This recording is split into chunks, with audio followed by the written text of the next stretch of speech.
अस्सलाम वालेकुम व्यूअर्स, उम्मीद करता हूँ सब खैरियत से होंगे। आज मैं सरदार रियल एस्टेट की तरफ से लेके आया हूँ 5 मरले का इंतहाई खूबसूरत और सस्ता घर जो कि चकनी रोड के ऊपर साबरी दरबार वाली गली में मौजूद है।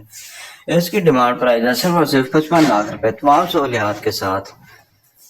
पानी का कनेक्शन हुआ हुआ है, बिजली का मीटर लगा हुआ है, गैस मौके के ऊपर मौजूद है। तो उम्मीद करता हूँ आपको घर पसंद आएगा। घर के अंदर चलते हैं, आपको घर का विजिट करवाते हैं।